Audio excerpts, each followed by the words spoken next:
Salam sejahtera, selamat pagi dan selamat beraktivitas. Kiranya hari ini juga kita mau merenungkan firman Tuhan. Kita baca di Matius 19 ayat 13 sampai 31.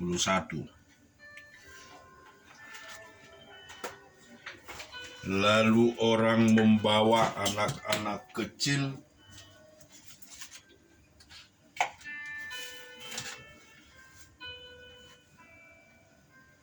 kepada Yesus supaya ia meletakkan tangannya di atas mereka dan mendoakan mereka. Akan tetapi murid-muridnya memarahi orang-orang itu. Tetapi Yesus berkata, "Biarkanlah anak-anak itu, janganlah menghalang-halangi mereka datang kepadaku. Sebab orang-orang yang seperti itulah yang empunya kerajaan surga." Lalu ia meletakkan tangannya atas mereka dan kemudian ia berangkat dari situ. Ada seorang datang kepada Yesus dan berkata, "Guru, perbuatan baik apakah yang harus kuperbuat untuk memperoleh hidup yang kekal?" Jawab Yesus, "Apakah sebabnya engkau bertanya kepadaku tentang apa yang baik? Hal yang satu yang baik, tetapi jikalau engkau ingin masuk ke dalam hidup, turutilah segala perintah Allah." Kata orang itu kepadanya, "Perintah yang mana?" Kata Yesus, "Jangan membunuh, jangan berzina, jangan mencuri, jangan mengucapkan saksi dusta, hormatilah ayahmu dan ibumu, dan kasihanilah sesamamu manusia seperti dirimu sendiri." Kata orang muda itu kepadanya, "Semuanya itu telah kuturuti, apalagi yang masih kurang?" Kata Yesus kepadanya, "Jikalau engkau hendak sempurna, pergilah, juallah segala milikmu dan berikanlah itu kepada orang-orang miskin, maka engkau akan memperoleh harta di surga. Kemudian datanglah kemari dan ikutlah aku." Ketika orang muda itu mendengar perkataan itu, pergilah ia dengan sedih, sebab banyak hartanya. Yesus berkata kepada murid-muridnya, "Aku berkata kepadamu, sesungguhnya sukar sekali bagi seorang kaya untuk masuk ke dalam kerajaan surga. Sekali lagi aku berkata kepadamu, lebih mudah seekor unta masuk melalui lubang jarum dan pada seorang kaya masuk ke dalam kerajaan Allah." Ketika murid-murid mendengar itu, sangat gemparlah mereka dan berkata, "Jika demikian, siapakah yang dapat diselamatkan?" Yesus memandang mereka dan berkata, "Bagi manusia hal ini tidak mungkin, tetapi bagi Allah segala sesuatu mungkin."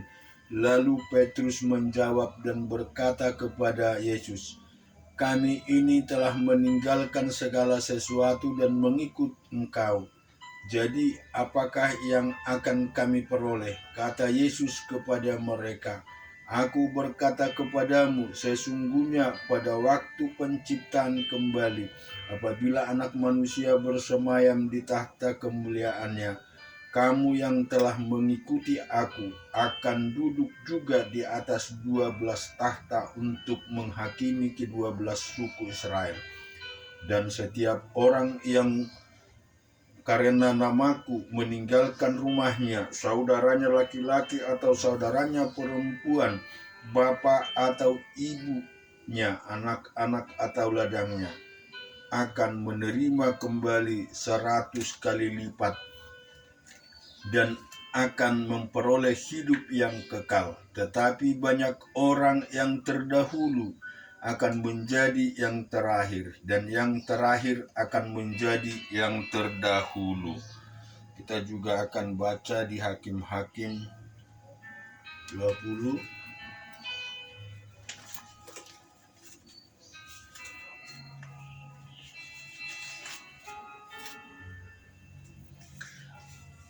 ayat 11 sampai dengan 30.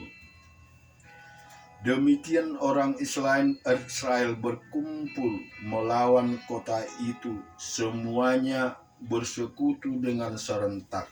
Kemudian suku-suku Israel mengirim orang kepada seluruh suku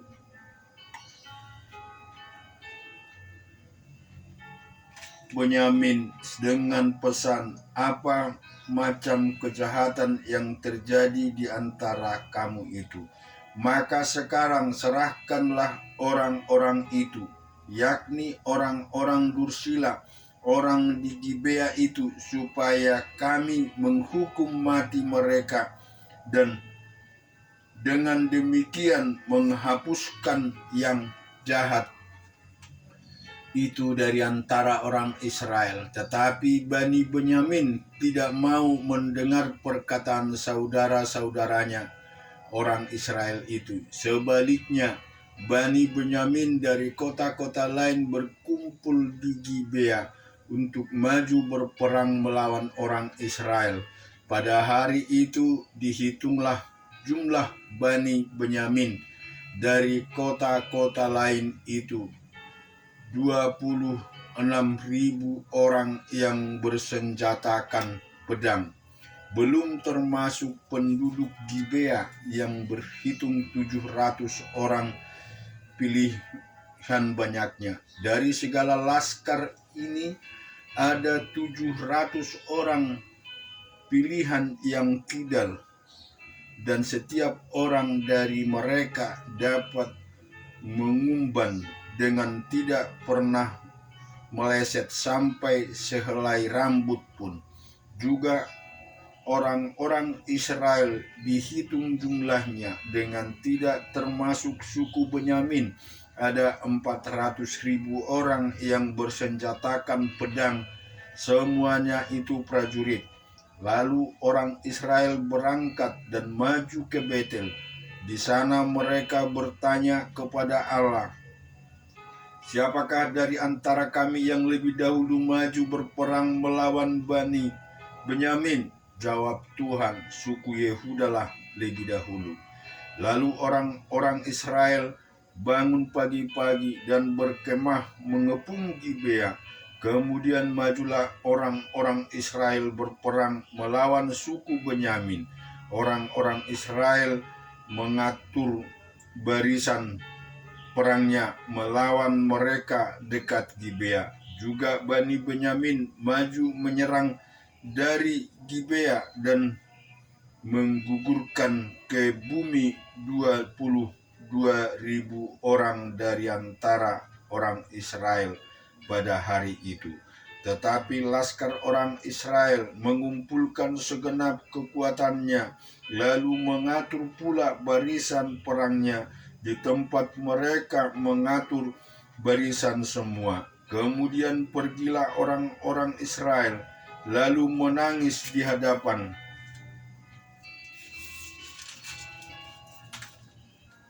Tuhan sampai petang. Sesudah itu mereka bertanya kepada Tuhan, akan pergi pulangkah kami berperang melawan Bani Benyamin? Saudara kami itu, jawab Tuhan, majulah melawan mereka. Tetapi ketika orang-orang Israel pada hari kedua sampai di dekat Bani Benyamin, maka pada hari kedua itu majulah suku Benyamin dari Gibea menyerbu mereka, dan digugurkannya pula ke bumi 18.000 orang di antara orang-orang Israel, semuanya orang-orang yang bersenjatakan pedang. Kemudian pergilah semua orang Israel, yakni seluruh bangsa itu, lalu sampai di Betel. Di sana mereka tinggal menangis di hadapan Tuhan, berpuasa sampai senja pada hari itu, dan mempersembahkan korban bakaran dan korban keselamatan di hadapan Tuhan. Dan orang-orang Israel bertanya kepada Tuhan pada waktu itu, ada di sana tabut perjanjian Allah, dan Pinehas bin Eleazar bin Harun menjadi imam Allah pada waktu itu. Kata mereka, haruskah kami maju sekali lagi untuk berperang melawan Bani Benyamin, saudara kami itu, atau haruskah kami hentikan itu? Jawab Tuhan, majulah, sebab besok aku akan menyerahkan mereka ke dalam tanganmu. Lalu orang Israel menempatkan penghadang-penghadang sekeliling Gibea. Pada hari ketiga, majulah orang-orang Israel melawan Bani Benyamin dan mengatur barisannya melawan Gibea seperti yang sudah-sudah. Kita juga akan renungkan firman Tuhan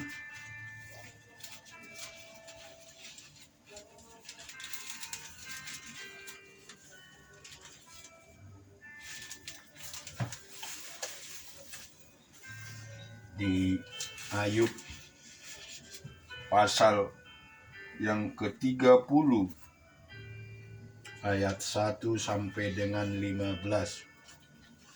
Tetapi sekarang aku tertawakan mereka yang umurnya lebih muda daripadaku, yang ayah-ayahnya kupandang terlalu hina, untuk ditempatkan bersama-sama dengan anjing penjaga kambing dombaku. Lagi pula, apakah gunanya bagiku kekuatan tangan mereka? Mereka sudah kehabisan tenaga.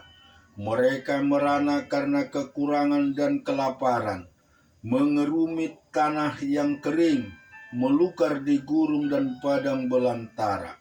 Mereka memetik gelang laut dari antara semak-semak, dan akar pohon arar menjadi makanan mereka. Mereka diusir dari pergaulan hidup, dan orang berteriak-teriak terhadap mereka seperti terhadap pencuri. Di lembah-lembah yang mengerikan, mereka harus diam di dalam celah-celah tanah dan sela-sela gunung. Di antara semak-semak mereka meraung-raung, mereka berkelompok di bawah jeruju. Mereka itulah orang-orang bebal yang tak kenal, yang didepak dari negeri. Tetapi sekarang aku menjadi sajak sindiran dan ejekan mereka.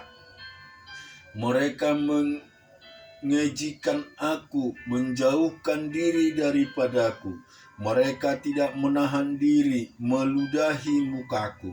Karena tali kemahmu telah dilepaskan Allah, dan aku direndahkannya, dan mereka tidak mengekang diri terhadap aku.